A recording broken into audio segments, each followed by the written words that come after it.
Okay, so for now, I thought I'd resume my semi-daily vlogs that I've been doing, that I used to do, um, like over a year ago, and then kind of just petered out because nobody was watching them anyway. But sorry, someone just flushed the toilet upstairs, so there's like the sound of the. Anyway, the kids are napping right now, and the hospice nurse and the person that helps the person in hospice bathe just left about 10 minutes ago. Um, People who follow me on Twitter have already heard me say this probably, but my mom has had cancer for over 10 years, and we've had, it's been a roller coaster getting sicker and then better and then sicker and then better. But these last couple of months, she stopped getting any kind of chemo or whatever because it wasn't really working anyway. It was just making her more sick. And as of about a week ago, she's been, cat's like right there scratching. Anyway, cat. Anyway, but yeah, so about the past week she's been on hospice, which is seriously, which is basically it's paid for by Medicare, and it's trying to make whoever is dying so loud, as comfortable as possible, while you wait for them to pass. And it's a weird thing to, be kind of trying to make your loved one comfortable, but at the same time be ready for them to die at any point. I'm not that emotional about it. I think it's just been a really long time, and also I'm on mood stabilizers anyway, so they're probably dumbing down a lot of the, the blunt,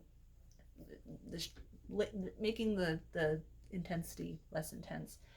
My dad is prone to anxiety anyway. He's on anxiety meds and stuff, but they don't seem to really do anything because he's just always like, and he's the one that I'm really more worried about handling when my mom does pass, because he's, they've been married for a billion years, and he's always been dependent on her, both, financially. My mom has always done all the bookkeeping and everything, and driving wise, my dad's eyesight has always been too bad to drive, and like, he's been a writer his whole life, doing nonfiction and magazines and children's fiction and stuff like that, but he would just write it, and then my mom would take the file and like put it in Kindle or talk to the booking agent way back when or whatever.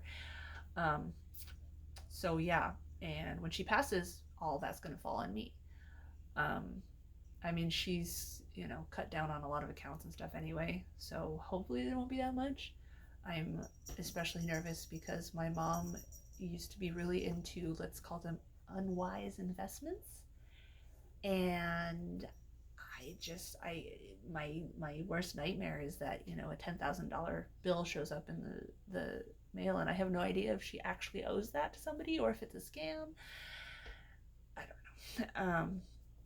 And I would like to find an accountant or whatever that specializes in closing out a dead person's account and stuff like that. But I kind of already have my hands full with these two monsters, who are going to wake up from their nap at any time. So I got to squeeze all I can into that time. Like tomorrow, I'm going to get another MRI, to once again try to figure out what is causing my weird headache that isn't too bad right now, but does seem to get worse when I'm working on computers, even with my anti-glare glasses and everything. So great diagnosis for a content creator.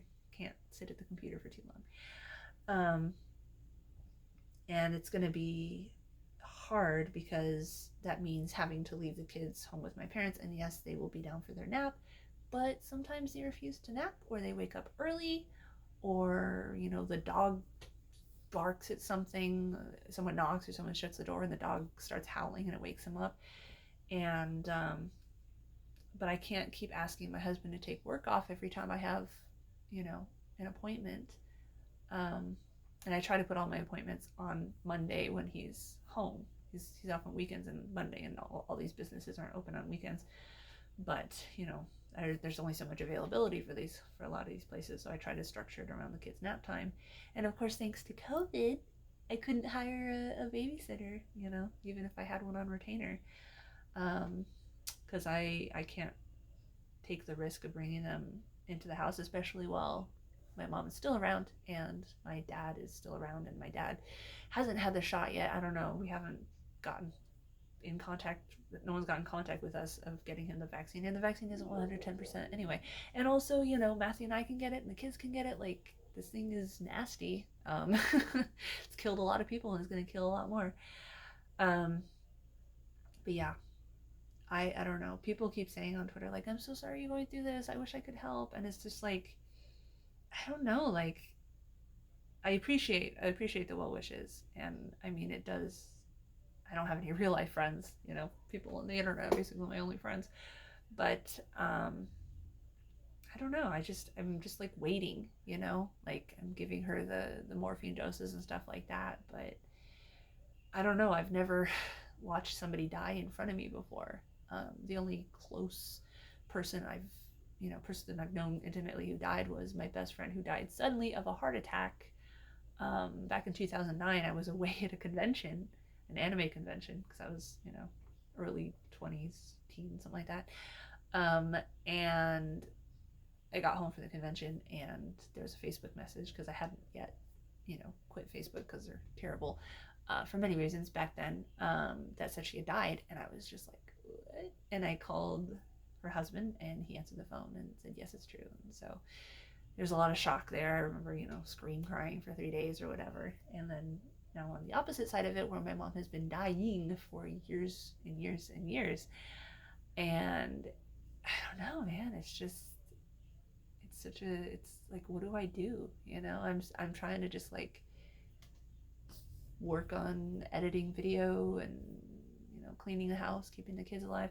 Of course, working on the videos, even that is a source of stress, because not only am I getting way more bans from Instagram and Facebook and everything like that, even text only bans, I also yesterday saw an email from Vimeo claiming that I'm still using way too much bandwidth, even though I fucking deleted all my hour plus videos and made almost every single other video unlisted or me only. They're still claiming I was using like 9,000 gigabytes of bandwidth in a month, and they claimed that I used 13,000 gigabytes of bandwidth the month before that. And I'm just like, but I don't even have the views to. I got 126,000 views in December, and they're claiming I used 13,000 gigabytes of bandwidth for that. And then last month I suppose I got 76,000 views, and they're claiming I used 9,000. Anyway, point being, you know, I can't rely on anything. I can't rely on Vimeo either. So I went and I made every single video of mine on Vimeo. I set it to only me, so literally only my logged in account can see them. So if they still come at me with some bullshit saying that I'm using too much bandwidth, hopefully I can raise the money soon to just rent directly from, you know, a server, instead of having to go through YouTube or Vimeo or whatever. And of course I'll still live at the caprices of the internet, because I have my dedicated hate brigade that somehow follows me to every platform I use, even when I don't put Topless anywhere in the title. It gets brand new accounts deleted, even brand new accounts that don't have any female nipples, they still get deleted. If you don't believe me, go to www.toplesstopics.org/banned. Hundreds of screenshots. Anyway, but yeah, so I don't know, man. I don't know what the next few days even are going to be like.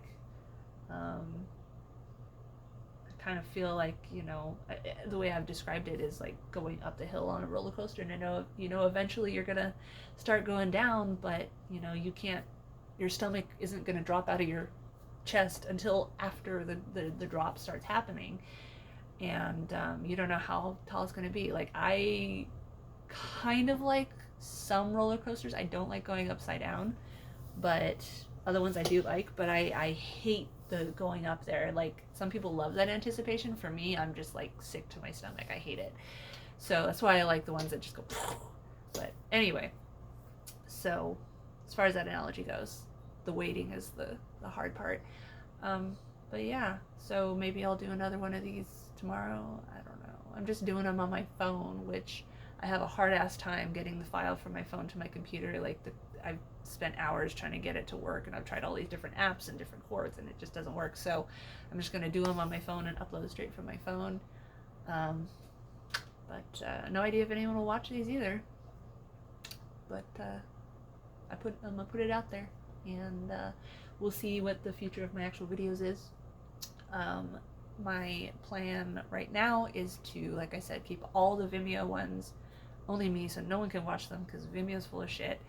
And I think the only way I can really make uncensored versions available is I could post them to Pornhub and that kind of place, which I'm not going to do.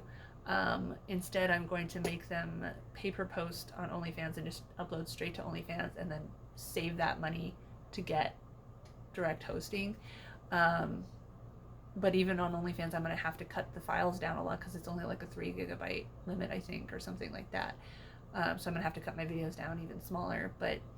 And I hate it. I hate putting any kind of price tag on, access to viewing my body. I do agree it defeats the purpose of free the nipple activism.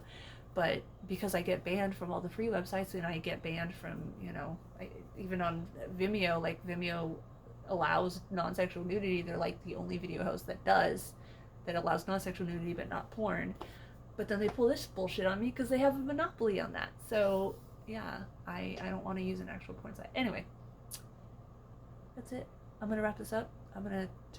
Kids are gonna wake up at any second, but I am gonna try to, I don't know, maybe take my old videos and make I'm considering, people keep asking for access to my old live streams, and I was gonna just put them as potato quality on Vimeo, but apparently even potato quality on a handful of videos, Vimeo's claiming I'm using thousands and thousands of gigabytes of bandwidth, so fuck Vimeo. I think that I will just make an extremely mosaicked version of my live streams where you can't see anything that's fucking going on and just have the audio, and put those up on the YouTube channel, and I'm sure they'll still get banned because I'm just so special. I just get all these bans that no fucking other person has to deal with, because look at all these other channels and Instagram accounts that post way more than I do and somehow they don't get banned. Yeah, you guys have heard all that before. Alright, I don't know, stay tuned. Go to topless.org/contact and I list my as yet unbanned things there.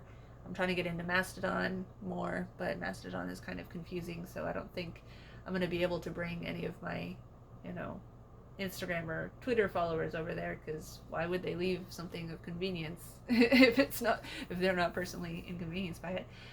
Yeah, I'm bitter about that. I am bitter about that, because I'm like, I understand it takes effort to stop using Facebook, but I'm so fucking tired of wasting so much time trying to jump through all these hoops to not get banned on Facebook and stuff, and I still get banned. So if you actually care about what I'm trying to do, you're gonna have to put a little work behind it and use something besides Facebook. Otherwise, I have no way to communicate with you, especially since I can't even upload, my not uncensored version of Vimeo. Okay, anyway. Hopefully, I don't even know. Hopefully my mom isn't dead tomorrow, but on the other hand, if she's in pain and she can't breathe and stuff, there is a point where it's preferable to suffering. But I don't know, man. We'll just have to cross that bridge as we come to it, as the expression goes. So, bye for now.